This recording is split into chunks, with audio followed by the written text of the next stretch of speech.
भारतवर्ष के साथ विदेशी लोगों ने किया है, यह कोई हमला नहीं है, यह एक प्रकार से सनातन हिंदू का नरसंहार है। इस सनातन हिंदू के संस्कृति का, उसके प्रकृति का और उसके प्रवृत्ति का संहार हुआ है। ये पहलगांव की जो घटना हुई है, ये बहुत मर्माहत किया है। 2014 से भारत की व्यवस्था धार्मिकता की तरफ चल रही है और उस धार्मिक भावना को जो विधर्मी हैं वो न पचा पा रहे हैं, न देख पा रहे हैं, न उनको पच पा रहा है। लेकिन एक बात याद रखिए, रश्मि रथी में दिनकर ने कहा, अब याचना नहीं अवरण होगा और जीवन जया मरण होगा।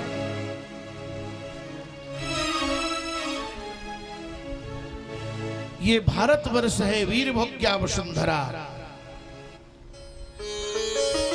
ये कोई साधारण देश नहीं है, ये वही भारत है जिस भारतवर्ष में राणा प्रताप, शिवाजी, पृथ्वीराज रासो जैसे लोग, सुभाष चंद्र बोस, भगत सिंह जैसे लोग और चंद्रशेखर आजाद जैसे लोग पैदा हुए। ये भारत भूमि बलिदान की भूमि है। इसलिए कान खोलकर सुन लीजिए, भारत भागने वाला नहीं है।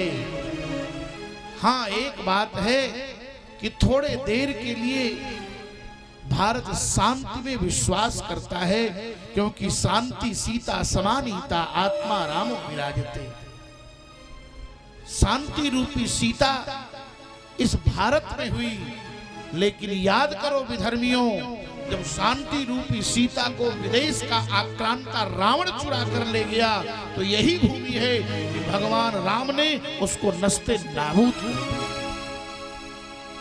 ये कोई दूसरा जगह नहीं है, ये वही भारत है, कोई दूसरा भारत नहीं है। क्या हार में क्या जीत में, किंचित नहीं भयभीत में, हार नहीं मानूंगा, रार नहीं ठानूंगा, काल के कपाल पर लिखता मिटाता हूं, गीत नहीं गाता हूं, गीत नहीं गाता। कान खोल करके विधर्मियों सुन लीजिए, अब कोई बचने नहीं जा रहा है,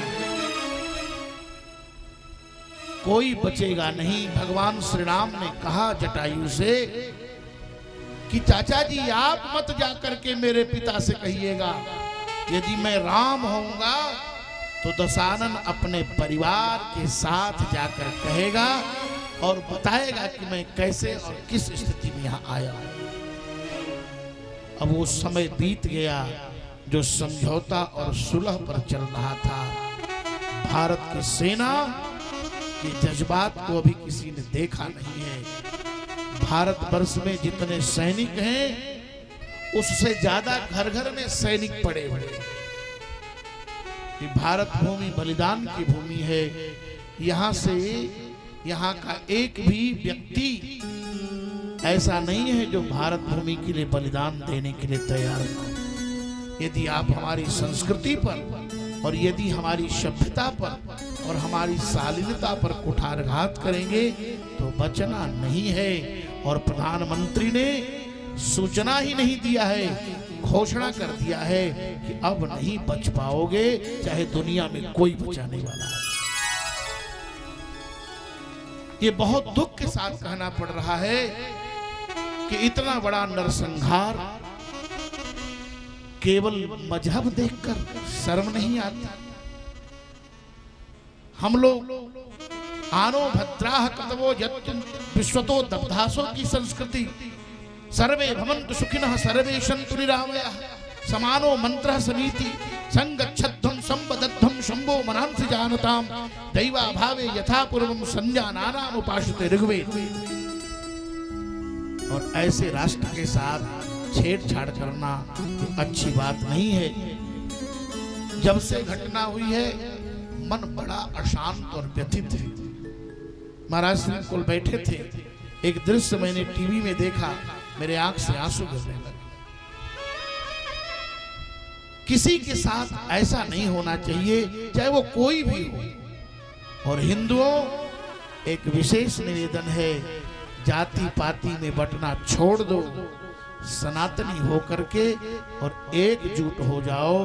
क्योंकि अगर एकजुट नहीं होंगे तो फिर अब आपको भी कोई बचाने वाला नहीं आएगा। और जितने विदेशियों के पास परमाणु हैं, उससे ज्यादा तो भारत में उनके कीटाणु बैठे हैं। इसलिए उन कीटाणुओं का काम छोड़ दो।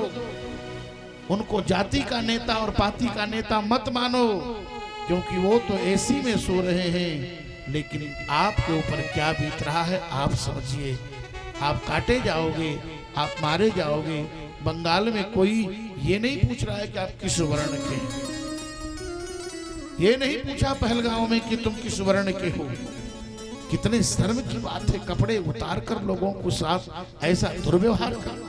राम राम राम, ये मानवता मर गई है। हमारे देश में भी रहने वाले लोग बहुत दुखी हैं। ऐसा नहीं है, हमारे देश में रहने वाले बहुत से हमारे देश के जो हमारे धर्म के नहीं हैं, वो भी इस बात को लेकर दुखी हैं और पूरा विश्व दुखी है कि ऐसा काम नहीं हो। इसलिए मैं हिंदुओं से निवेदन करूंगा कि अपनी संस्कृति, अपनी मर्यादा, अपनी सभ्यता को यदि बचाना है तो इन कीटाणुओं को छोड़ करके सबको संगठित हो जाने चाहिए। राष्ट्र धर्म सबसे महान है। भारत